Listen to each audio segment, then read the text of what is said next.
was always the Jags. It's always the Jags. It's always the Jags. Always the Jags. Welcome into Always the Jags. It's your host, King Whale. This is your number one podcast for everything Jacksonville, everything Jaguars, everything Duval. Guys, we are celebrating this week. We are celebrating. I swear, I got to get these out a little bit closer to the week. I apologize. I've been busy, just been so crazy busy. But we are celebrating because the Jaguars have snapped the skid. We have snapped the streak. And before we talk about like the good things and the ugly things and everything that came across from this loss, let's just take a second, right? We are going to take a second and appreciate we have not beat the Houston Texans at home in almost 10 years. Think about that. Almost 10 years. Last time it was in 2017 when Blake Bortles was our quarterback. We've gone through 3 starting quarterbacks since then. I barely graduated high school last time we beat the Texans at home. We have snapped the skid. And that, to me, is the number one thing that we should take away from this game. It may seem like an ugly win. It may be gritty. Maybe the Texans aren't as good or whatever. But we snapped it. And it's not like, and the players that beat us at home the last couple of years, these are the same players that are on the Texans, right? C.J. Stroud has beat us twice at home. Will Anderson is on that team. Danielle Hunter is also on that team. So it's not like the Texans are just tanking this year, right? Like they were expected to be contenders, and we snapped their streak of beating us at home. So that's the first thing I want every Jaguars fan to think about when we think about this game, because that's the most important thing. I feel like that matters, right? Because this is huge. This is something we've struggled with, beating the Texans in our building. The Colts haven't won at Everbank since 2014. The Texans have beat us in our own building for almost 10 years straight. So that's something that we just need to sit back and reflect on and appreciate. Because that's something that Liam Cohen and Trevor Lawrence and that fantastic defense were able to deliver for us that we haven't had in quite some time, right? So let's delve into the game. We're going to talk about the game, what went right, what went wrong. Obviously, more went right than what went wrong because we ended up with the dub, right?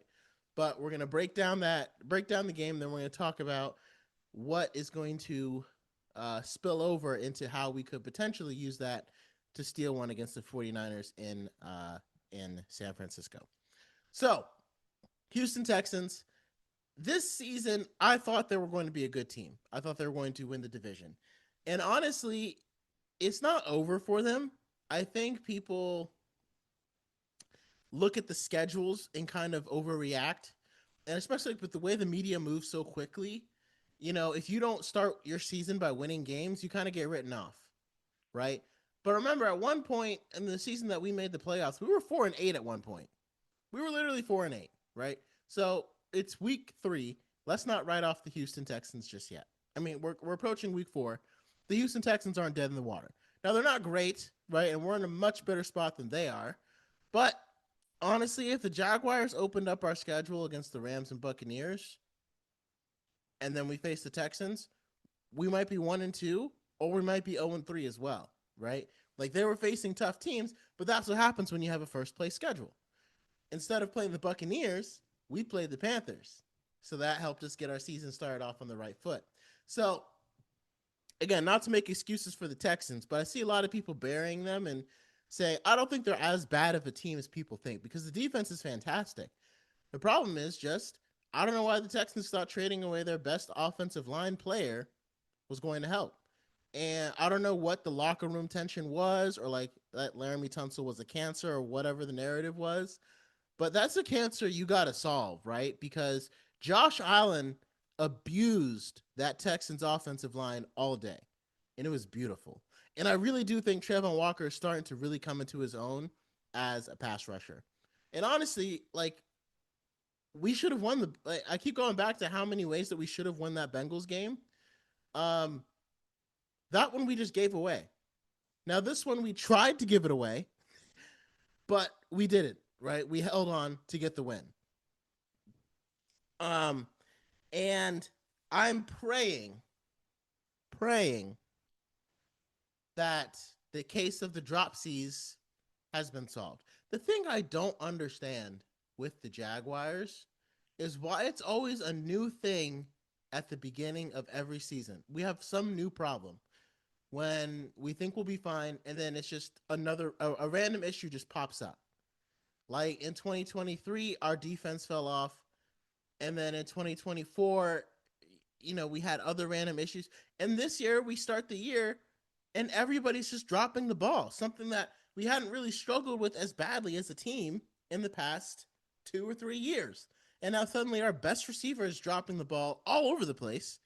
And now it's contagious because Parker Washington and another player, I think Hunter Long, were also dropping passes. At one point, we dropped like 4 passes in a row. And you just give us half of our dropped catches back, right? Trevor, like, it would change our entire season.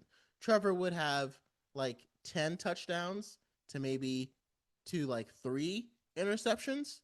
He'd have more yards, way better completion percentage, and we'd be 3-0.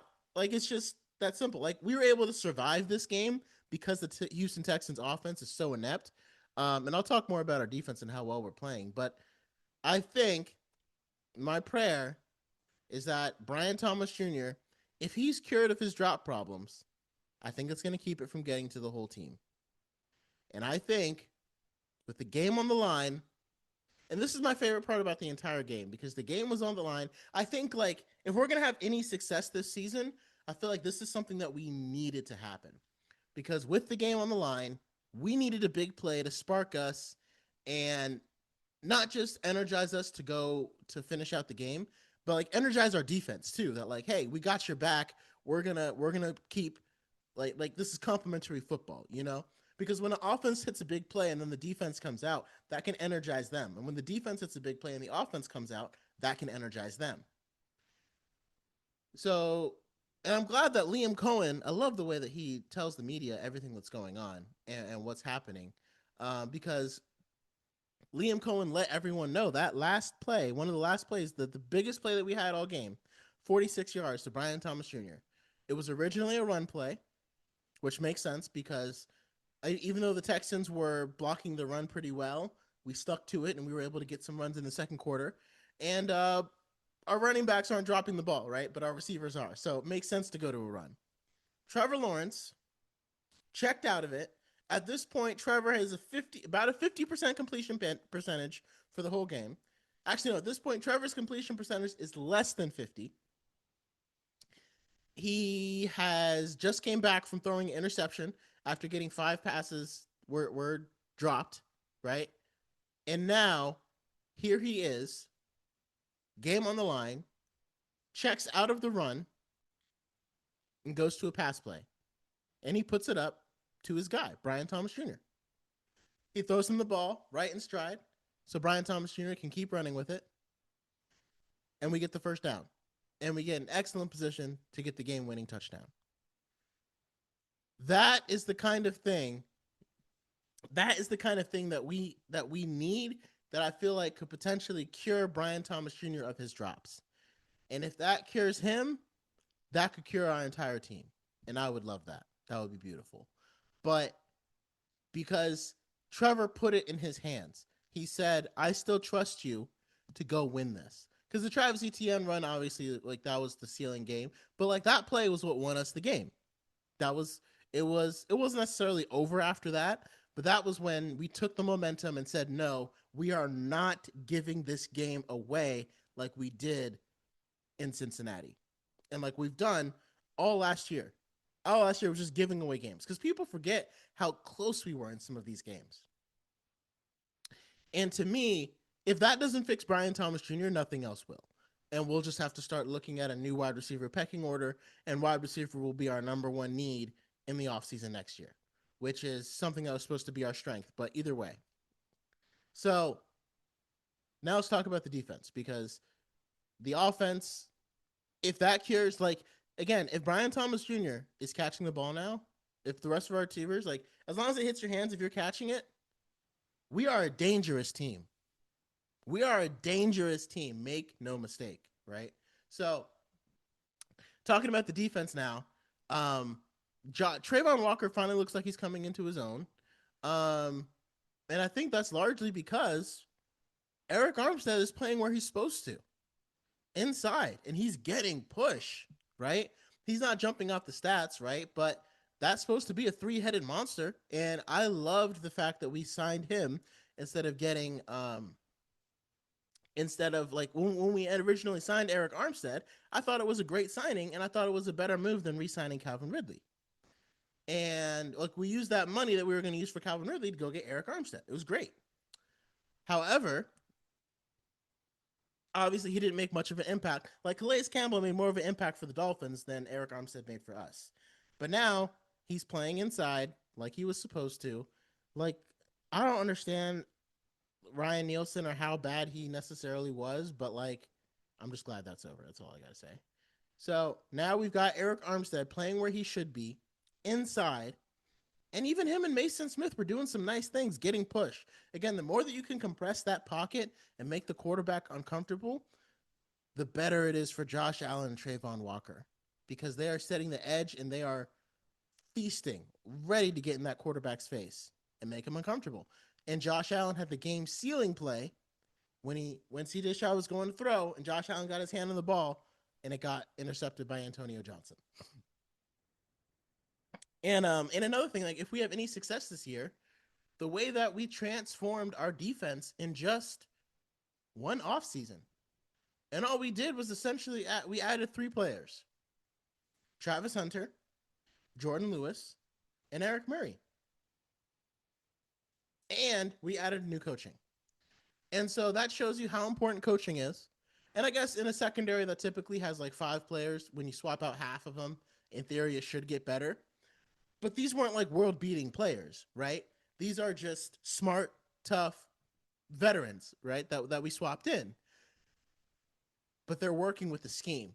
Anthony Campanelli, either they are able to adjust to his scheme or he's making his scheme adjust to them, because we've got a hard-hitting defense, and it's great. I wish we had hit a little bit harder in the game against the Bengals. That would have been nice. But again, I could argue that, again, our secondary, our defense made the game-sealing play on the Bengals, and it just got called on a ridiculous penalty. So really, we did win that game. Like, let's not forget. Yeah, I'm gonna remember that because some guy was in my comments saying like, "Oh, the Jaguars lost to a backup quarterback." Yeah, okay, that wasn't pass interference. So we didn't lose to a backup quarterback. We lost on a ridiculous pass interference call. So let's make that clear. So anyway, Travis Hunter is a great cornerback. He gave up, I think, about 50 yards last season, which, you know, we'd like to. He'll get more lockdown as the season goes down, but he didn't give up any big plays. He was a sure-handed tackler. And I think I was always someone that was like, I want to start him on defense and work him into offense, right? Because if he's a starter on defense, have him know all the defensive plays, and then we can work some packages for him on offense. Not packages where he necessarily gets the ball, but just pick 10 plays that Liam Cohen really likes and let Travis Hunter play a role in those plays. And that way he only needs to know 10, he needs to hold defense and maybe 10 offensive plays to begin the season, right? Because there were a couple of times he wasn't getting lined up and we were getting a lot of penalties for that. So he only needs a few plays on offense to like get lined up. And then we can slowly add more, right? So you got 10 plays on offense, okay, in a week or two we'll make it 15. Until eventually you get to the point where maybe he is full-time in both because he knows both the offense and the defense. But I always thought first of all, I thought we needed him more on defense, and I thought he would be better on defense because I feel like it's harder to pick up a defense than it is to pick up an offense. Because in some ways, like on some plays, no matter what's going on, he could just tell Travis Hunter, like, hey, go in the game and just get open and just run, you know, like backyard football.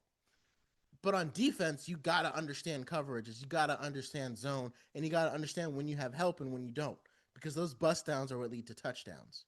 So I always thought that he was going to be, and like a lot of people are talking like, you know, again, this is the world that we live in. We want to see instant gratification, instant results. Why doesn't Travis Hunter have 500 yards and 6 touchdowns on the year already? This is game 3. I thought he was like a world-breaking superstar. Relax. Relax. If Travis Hunter comes out of this season as the best cornerback in this draft, we're fine, right? The trade is still fine. If we make the playoffs, I think the trade is fine, whether he's the best cornerback in the draft or not. But even if we don't make the playoffs, if we come out of the season and he's the best cornerback of this draft, if people look at the draft, and I think the next closest person was Will Johnson, and so far I think Travis Hunter's been playing a little bit better than he has. He had a good preseason, but he hasn't been playing as well as Travis Hunter has. If Travis Hunter comes out as the best cornerback from this draft, we're fine. Relax. Okay? The trade was worth it, right? And those wide receiver skills will come. Now, it's a little bit more pressing right now because apparently our receivers forgot how to catch, but Travis Hunter is coming. It's just I would love to see some explosion too. And again, we know he's got the ability with that 2nd and 20 that he converted. Ooh, what a great play. So he's already making plays. And if you ask me, again, he did make the game-saving play last week. And if he did that, he would be in the defensive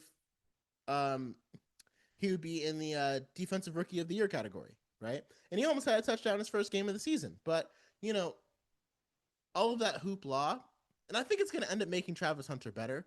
But, you know, all the hoopla surrounding him, all the talk, all the attention, it makes teams want to go after him. It makes people want to queue up and, like, they play harder against him. Like, you know, they put JC Horn on him, stuff like that. So I think it'll get there. Just be patient. But as long as he's the best cornerback in this draft, which I think he is, we have no reason to feel like we regretted that trade. Because with the way Jerry and Jones was playing, the way Tyson Campbell, plays, again, I want Travis Hunter to take that number 1 cornerback spot, right? And we need him. Like, we need him. And if he's the best cornerback in the draft, then it was worth it, right? Because otherwise, there's a lot of games that we would have lost a lot more games. Sometimes that cornerback spot is very, very important. So, and again, our free agent acquisitions, Eric Murray I thought he was the weak link on the Texans and he wouldn't be that good for us. He's been fantastic. Between his interception, between that hit stick tackle in week 1, he's just been good in coverage. Andrew Wingard, he's also been good in coverage and been making short tackles. Devin Lloyd, we might have to have a serious conversation about franchise tagging him after this year because the only thing we're lacking is a coverage linebacker. And Devin Lloyd has been great in coverage this year.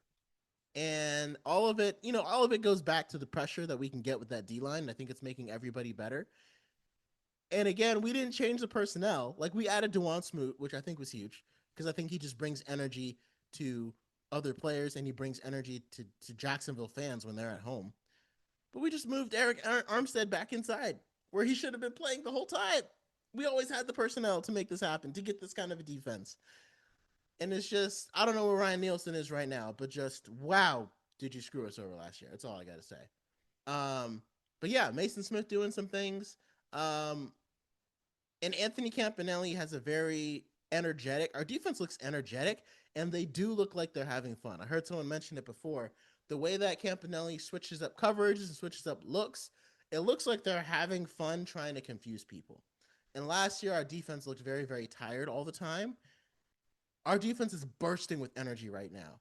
And we didn't expect to be we all thought the defense would be the thing that was holding us back this year, that we still need some time to work on. So all our offense has to do is get competent, right? And our defense has been lifting us. And the thing is like, the things that are plaguing our offense are fixable because our offensive line is so good right now. This might be the best offensive line I've seen because I'm very young, right? And I've seen a lot of bad Jaguars offensive lines. But Robert Hainsey is playing out of his mind. He's a fantastic center.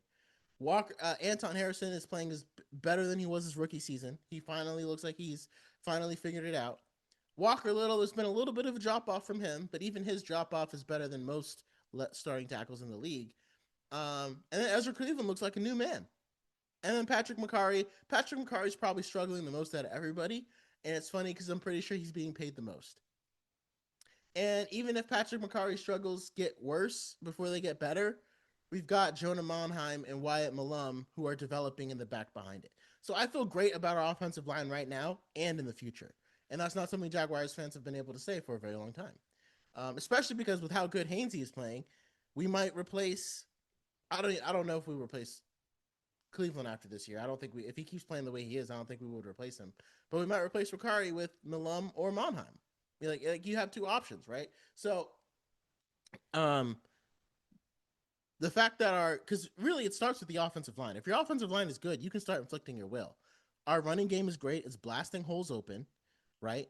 And all we have to do is just catch the ball. If we catch the ball, this Texans game isn't really close. And it's something so easy to fix. And so I said at the first game of the season, Brenton Strange, like the offense should flow through Brenton Strange and what he does as a blocker and a receiver. And I argued he was the most important player. And it seems like we kind of forgot that in week 2. And it looks like Liam Cohen remembered that in week 3. And so I think until further notice, like again, we're not benching guys, but like Liam Cohen, I would put your scheme to make sure Brenton Strange is the focal point. Because the thing with Brenton Strange is he's not incredibly big and he's not incredibly fast. So like Evan Ingram was a mismatch because he was bigger than most cornerbacks, but he was faster than most linebackers. Brenton Strange isn't very big, and he's also not that fast. Like he's about the same size as Evan Ingram, but that means because he's not that, so like a cornerback can't really cover him, but he can't. He's not going to outrun most linebackers. They can kind of hang tight with him because he's not that fast, not as fast as Evan Ingram.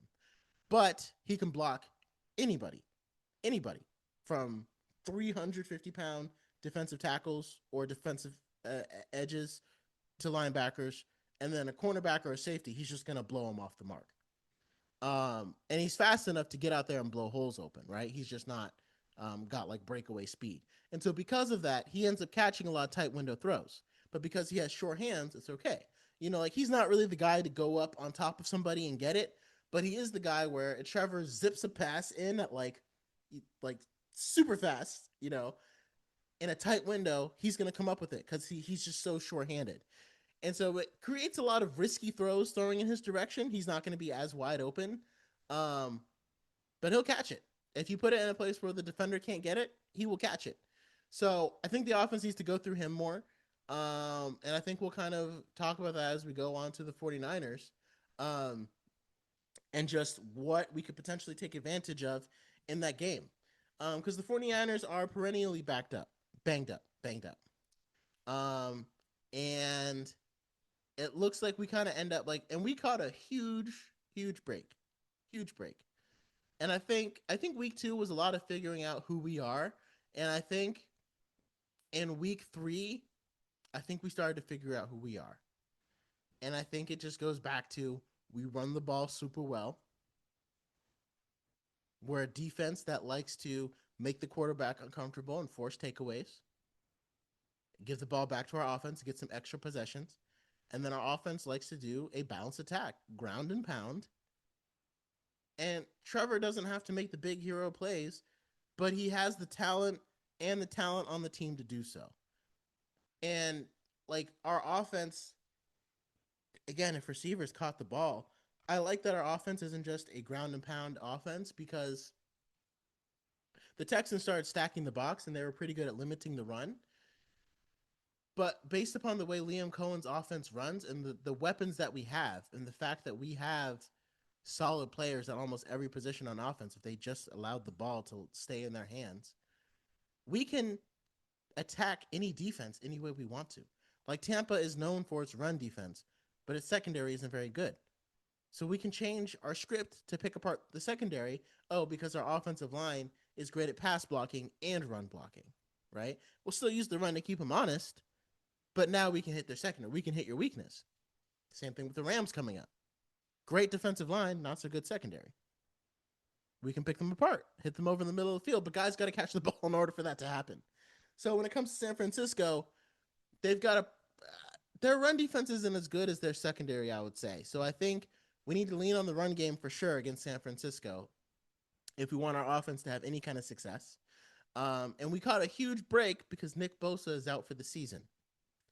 Nick Bosa's out for the season. Jaguars historically haven't done well in California. But again, we went in 2022, we went to the Chargers and dropped like 38 on them under Doug Peterson, like our second game of the season. So there's no reason for us to feel like we don't need to go over there like, oh, we never win in California. Like we need to go over there and be like, we're healthy, they're not, we're a better team. Don't let their backups beat you. That's what I would be telling the team. If I was Liam Cohen, I would go there and I would be like, they're hurt, right? Do you want to lose to a backup like we did in week 2? Do you want to lose to a backup? Because I don't. Don't let their backups beat you. You're a starter. They're a backup. You beat him. That's how that works. So, like I said, the run game will definitely need to lean on. The 49ers secondary, it seems like it hasn't really missed a beat, even though it lost Hufunga and the other guy, not Chidobe Awuzie. I think he's with the Colts now. But he was a good cornerback, and he used to be with the Chiefs. Seems like their secondary still is pretty hard hitting and pretty good in coverage. So some zone concepts will need to exploit that. But I think if we lean on the run game again and keep blowing open those holes and giving Trevor enough time, we have a chance to put some points up on him. Because the 49ers defense is very good, but losing Nick Bosa changes your entire complexion. Because now we don't have to force coverage over to Nick Bosa. We don't have to chip him. We don't have to put 2 guys on him, right? Whoever they have replacing him might be able to be handled one-on-one. And if we do chip somebody, if Brenton Strange does chip somebody going out, he might completely knock them out of the of blocking because they're not Nick Bosa. So I think we have a very good chance to come away with the win. I don't know if I'm ready to officially pick it, just because I did find out Brock Purdy looks like he will be playing. Mac Jones probably won't be playing because it looks like Brock Purdy is healthy again.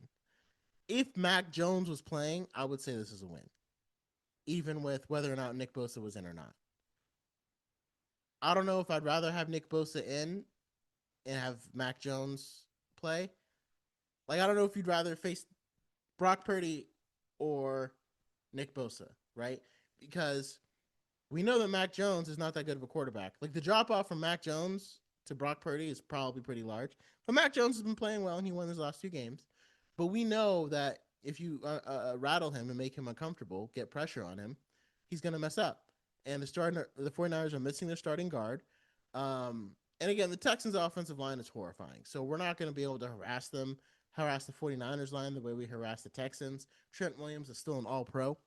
But I think we can use some blitzes and things to get some guys. And again, they don't have George Kittle, right? So that's the guy that you don't have to double team. We'll have to double team Ricky Pearsall because he's making his appearance. But Juwan Jennings and Brandon Ayuk are both out. So if we're able to limit their offense by, like doubling Pearsall and using man-on-man coverage against their tight end and whoever their second receiver is, like if Travis Hunter can lock up one of the guys, Tyson Campbell and a safety on Ricky Pearsall, and then let one of our linebackers, Devin Lloyd, handle their tight end or fullback in coverage, now we can bring Foye on a blitz. We can bring Eric Murray on a blitz. We can bring Jordan Lewis on a blitz. We can keep blitzing because our guys can hold up in one-on-one coverage because they don't have the game breakers who need to be double covered because their guys are hurt. So I think that's the key to beating their defense. Like, bring the blitz and throw Brock Purdy or Mac Jones off their mark. And switch it up. Bring it from linebacker, bring it from the safety, bring it from the nickel. Switch up who's blitzing and keep doing that to keep throwing them off their mark. And I think if we do that, and I think, again, if we feel confident that our guys can hold up in one-on-one coverage, which I think Travis Hunter is ready for it on the second receiver, and double their first receiver with Tyson Campbell and give him some help with Murray or Wingard. So I think we can at least limit them. And then obviously Christian McCaffrey, right? Someone's going to have to keep an eye on him and be able to make that tackle. And Christian McCaffrey has looked good. I got him in my fantasy league. He's getting me some points this year. So great win for the Jaguars. I did go, I went 0-6 because I'm in 6 fantasy leagues. Did go 0-6 this year. So I was undefeated in 1 league and I was winless in 2. So I'm still winless in those 2 and still looking for Still looking for a win in those 2 leagues, and other ones I'm like 1-2 and 2-1 now. So not the greatest fantasy season for me, but it's okay. I will throw it all away for the Jaguars to do well this year. So let me know what you think. If the Jaguars have a chance of beating the 49ers, what do you think about the Jaguars win over the Texans and everything going forward? And never forget, it was always the Jags.